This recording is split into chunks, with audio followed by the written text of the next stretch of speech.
नमस्कार दोस्तों, आप सभी का स्वागत है आपके अपने चैनल अल्टीमेट यूवी पर, जहां आपको मिलती है भारतीय और विश्व राजनीति से जुड़ी हुई दिलचस्प अपडेट्स।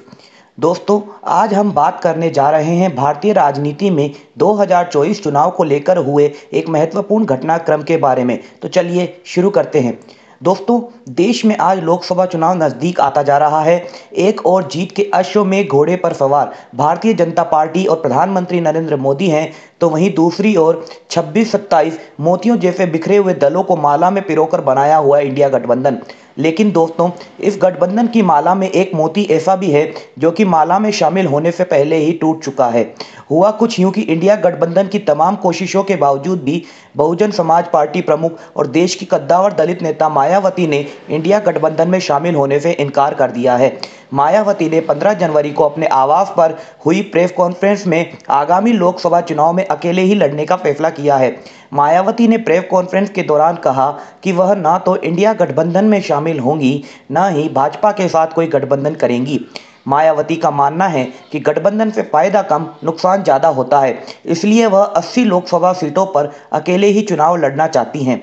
मायावती के इस ऐलान से इंडिया गठबंधन को जहां एक तगड़ा झटका लगा है, वहीं भाजपा ने भी एक राहत की सांस ली है। दोस्तों, जब से यह इंडिया गठबंधन बना है, तब से ही मायावती और अखिलेश के बीच एक साथ इस गठबंधन में शामिल होने को लेकर खींचतान जारी है। कई एक्सपर्ट्स का मानना है कि अखिलेश यादव मायावती को गठबंधन में शामिल करने को लेकर राजी नहीं है और इसके पीछे मुख्य वजह है 2019 का लोकसभा चुनाव। दरअसल अखिलेश यादव ने कई पब्लिक मीटिंग के दौरान कहा है कि 2019 के लोकसभा चुनाव में बहन मायावती के साथ गठबंधन करके समाजवादी पार्टी का वोट तो बहुजन समाज पार्टी की ओर शिफ्ट हो गया, लेकिन बहुजन समाज पार्टी का वोट समाजवादी पार्टी को शिफ्ट नहीं हुआ। दोस्तों, 2019 में जब इन दोनों ही पार्टियों के बीच में गठबंधन हुआ था, तब मायावती की लोकसभा सीट 0 से बढ़कर 10 हो गई थी। वहीं समाजवादी पार्टी केवल 5 लोकसभा सीटों तक ही सीमित हो गई। कांग्रेस को 2019 में केवल 1 लोकसभा सीट मिली थी। वहीं 62 सीटों के साथ भाजपा नंबर 1 पर रही थी। दोस्तों, ये बात तो आप जानते ही होंगे कि यूपी में देश में सबसे ज्यादा 80 लोकसभा सीटें हैं और ऐसा कहा जाता है कि प्रधानमंत्री बनने का रास्ता यूपी से ही होकर निकलता है। इसलिए यूपी में भाजपा के विजय रथ को रोकने के लिए इंडिया गठबंधन में मायावती को शामिल करने की भरपूर कोशिश की जा रही थी। लेकिन अब जब मायावती ने अकेले चुनाव लड़ने का ऐलान कर दिया है, तो अब इंडिया गठबंधन की ओर से उन पर बयानों के वार किए जा रहे हैं। तो भाजपा की बी टीम भी बताया जा रहा है, और तो और मायावती पर इल्जाम भी लगाए जा रहे हैं कि दलित और मुस्लिम वोटों को बांटने के लिए ही उन्होंने अकेले चुनाव लड़ने का ऐलान किया है, ताकि दलित और मुस्लिम वोट एक मुश्त वोट होकर इंडिया गठबंधन को न मिल पाए।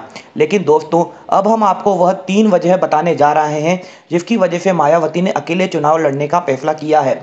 पहली सबसे मेन वजह यह है कि मायावती इंडिया गठबंधन में शामिल न होकर तीसरे मोर्चे को हवा देना चाहती हैं। जी हां दोस्तों, मायावती उतनी भी कच्ची खिलाड़ी नहीं है जितना कि इंडिया गठबंधन और भारतीय जनता पार्टी उन्हें समझती हैं। कई राजनीतिक विश्लेषकों की माने तो मायावती उत्तर प्रदेश में असदुद्दीन ओवैसी की पार्टी AIMIM के साथ गठबंधन कर सकती हैं, क्योंकि मायावती को ऐसा लगता है कि 2019 की तुलना में 2023 के चुनाव में उन्हें इंडिया गठबंधन में वह बराबरी का स्थान नहीं मिल पाएगा जो कि 2019 में सपा के साथ गठबंधन करने के दौरान मिला था। क्योंकि इस बार इंडिया गठबंधन में समाजवादी पार्टी को सबसे ऊपर की वरीयता मिलने की स्पष्ट संभावना नजर आ रही है। इसलिए मायावती अलग मोर्चा बनाकर इंडिया गठबंधन पर प्रेशर बनाना चाहती हैं, और अगर मायावती और असदुद्दीन ओवैसी का गठबंधन हो जाता है, तो यह पश्चिमी और पूर्वी यूपी की कई सीटों पर इंडिया गठबंधन का खेल बिगाड़ सकता है। क्योंकि यूपी में तकरीबन 11 सीटें ऐसी हैं जिस पर दलित और मुस्लिम वोट बैंक निर्णायक भूमिका निभाते हैं। इनमें मुख्य तौर पर सहारनपुर, मेरठ, बुलंदशहर, कैराना, मुरादाबाद, अलीगढ़, संभल, घोसी, आजमगढ़ और गाजीपुर जैसी सीटें शामिल हैं, जिस पर मुस्लिम और दलित वोट बैंक काफ़ी अच्छी मात्रा में हैं। दूसरा दोस्तों, मायावती के इंडिया गठबंधन में शामिल न होने की सबसे बड़ी वजह है वोट बैंक खिसकने का डर। जी हां दोस्तों, मायावती का इंडिया गठबंधन में शामिल न होने का एक कारण वोट बैंक भी है। दोस्तों, अगर आप भारतीय राजनीति को बारीकी से समझते हैं तो यह जानते ही होंगे कि मुलायम सिंह यादव, मायावती, अखिलेश यादव हो चाहे नीतीश कुमार, इन सभी पार्टियों का उदय मंडल पॉलिटिक्स के तहत हुआ था, जिस वजह से जातिगत आधार पर इन पार्टियों को अपना अपना वोट बैंक मिला था, और अपने जातिगत वोट बैंक के साथ मुस्लिम वोट बैंक को मिलाकर इन पार्टियों ने यूपी और बिहार में तो अपनी अपनी सत्ता की कुर्सियां हासिल की थी। वहीं इन पार्टियों की जातिगत राजनीति के कारण धीरे धीरे कांग्रेस इन राज्यों से सफाचट हो चुकी थी। अब कांग्रेस को यूपी और बिहार में वह वर्चस्व नहीं रहा जो कि इंदिरा गांधी और राजीव गांधी के जमाने में इन राज्यों में हुआ करता था। लेकिन अगर यूपी में इंडिया गठबंधन साथ मिलकर चुनाव लड़ता है और उसमें मायावती भी शामिल रहती हैं, तो इस गठबंधन से सबसे ज्यादा फायदा कांग्रेस को मिल सकता है, क्योंकि जहां कांग्रेस को 2019 के लोकसभा चुनाव में केवल एक रायबरेली की सीट मिली थी, वहीं इस गठबंधन से उसे अपनी राजनीतिक जमीन वापस पाने का मौका जरूर मिलेगा। दोस्तों, 2019 के चुनाव में विपक्ष की ओर से सबसे ज्यादा 19.4% वोट बसपा को, 18.1% वोट सपा को और 6.4% वोट कांग्रेस को मिला था। इसलिए मायावती को लगता है कि अब यदि गठबंधन हुआ तो मायावती का दलित प्लस मुस्लिम वोट बैंक और विशेषकर की Jatav vote bank Samajwadi party और कांग्रेस की तरफ शिफ्ट हो सकता है, क्योंकि गठबंधन में अधिकतर सीट समाजवादी पार्टी और कांग्रेस को ही मिलेगी। इसलिए मायावती इस गठबंधन से दूरी बनाकर अपना वोट बैंक बचाए रखना चाहती हैं। दोस्तों, मायावती के इंडिया गठबंधन में शामिल न होने की तीसरी वजह है ईडी, संपत्ति और भतीजे का डर।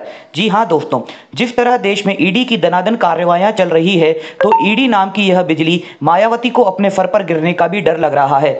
दोस्तों, आप और हम तो जानते ही हैं कि सभी नेता सत्ता में रहते हुए कुछ न कुछ ऐसा कारनामा जरूर कर जाता है कि जब उन कारनामों की फाइल दूसरी सत्ता आने पर खुलती है तो उनका बचना मुश्किल हो जाता है। तो अब ऐसे में जहां ममता बनर्जी के भतीजे लालू प्रसाद यादव, तेजस्वी यादव, शरद यादव, फारूक अब्दुल्ला, हेमंत सोरेन और अरविंद केजरीवाल जैसे नेताओं पर ईडी की कार्रवाइयां हो रही है, तो उस ताप की गर्मी मायावती को भी महसूस हो रही होगी कि कहीं ईडी और अन्य एजेंसियों की जांच की आंच कहीं उन तक और उनके भतीजे तक ना पहुंच जाए। ये मायावती इंडिया गठबंधन से दूरी बनाकर अकेले ही चुनाव लड़ना चाहती हैं, ताकि भाजपा को फायदा पहुंचाया जा सके और इंडिया गठबंधन की ताकत को थोड़ा कम किया जा सके, ताकि आने वाली सत्ता के दौरान ईडी की सुई उनकी और उनकी पार्टी की तरफ न मुड़ पाए और उनकी संपत्ति और पार्टी सुरक्षित रहे। दोस्तों, इस वीडियो में हमने मायावती के इंडिया गठबंधन में शामिल होने या न होने के फायदे, नुकसान, लाभ, हानि के बारे में आपको बताया है। मायावती के इस फैसले का भारतीय राजनीति पर क्या प्रभाव पड़ेगा, यह तो 2024 के लोकसभा चुनाव में ही पता चल पाएगा। लेकिन तब तक यदि आपको हमारा यह वीडियो और इसमें दी गई जानकारी अच्छी लगी है तो कृपया इसे लाइक कीजिए, और आप अगर ऐसे ही वीडियो आगे पाना चाहते हैं तो चैनल को सब्सक्राइब कीजिए, ताकि हम भारतीय राजनीति से जुड़े हुए ऐसे ही वीडियो आप तक नियमित तौर पर पहुंचा पाए। तो दोस्तों, मिलते हैं आपसे अगले वीडियो में। धन्यवाद।